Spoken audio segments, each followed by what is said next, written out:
As you all know, 30 years in the Marine Corps, I've seen a lot. I think we moved 17 times in 30 years. Been to all the continents. 15 years overseas, 15 years in the United States. I've sat with the President of the United States and we chatted. That's something I'll never forget. The places I've seen, I'm just full of energy. I think I can sit there and just tell you all about it. I don't get the opportunity too many times to be asked that kind of question. You know, where have you been? And taking the time to tell my story. I was raised, born in a little small town called St. Stephen, South Carolina. Nothing was there. I was 50 miles from the nearest town. My grandmother was a sharecropper. She raised my sister and I. We worked in the cotton fields, tobacco fields. My grandmother and I had to go out and fish for our food while my sister is home working on my homework before the lights goes out because we had no lights. We had candles. Seeing the kids at school, I knew that they had more than I did. I had to be squared away because I didn't want anybody to know I only had one pair of trousers. I can say it was tough.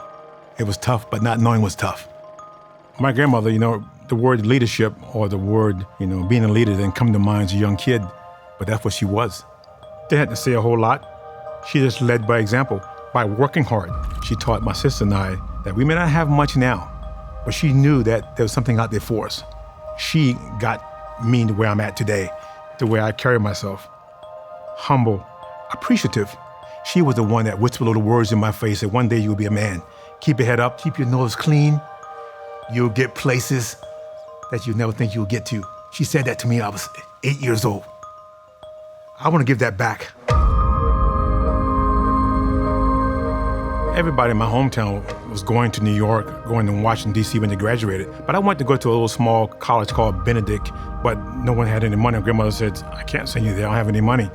So I asked my guiding counselor, Ms. Snipes, I said, look, I'm trying to get to college. What is it you think? She said, well, the military is taking a 2-year enlistment. You get out, you can go and get a GI Bill and go to 4-year college. I said, I'll take that.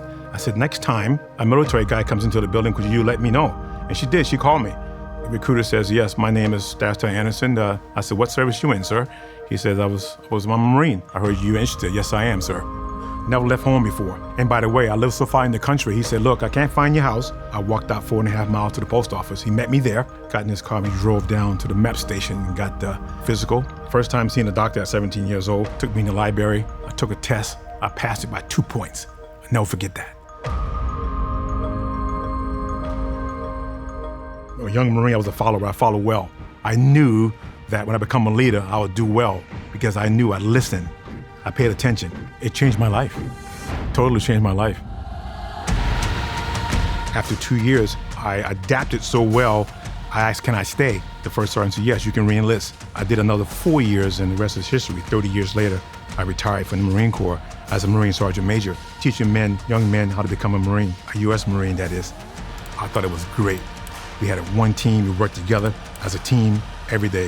One was right, all is right. One is wrong, all is wrong. I loved it. Knowing where you come from, it's definitely going to help you pave the way to move forward. And you help that young Marine find his way.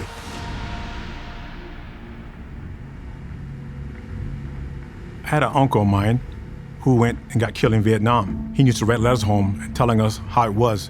He mentioned the word, the fog of war. I didn't understand what he was talking about. When I got to Iraq in the early 89 as well, Desert Storm, Desert Shield, I quickly understood what it was. I understood what it meant to be a great leader, to get those Marines through.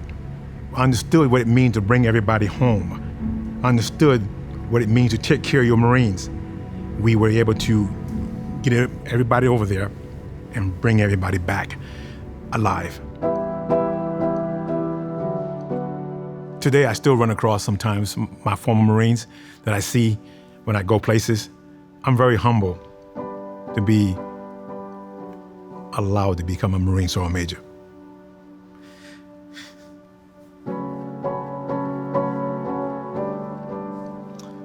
It was very much appreciated. And the young Marines, they told me they learned a lot. They always said, Sergeant Major, you taught us a lot. You were always to the point. You never lied to us, and you taught us something. That's what it's all about. Integrity, making sure everybody get to where you got to be, must be in the end. It was fantastic. I thought it was. I'll do it again tomorrow if I have to. It was something I never forget.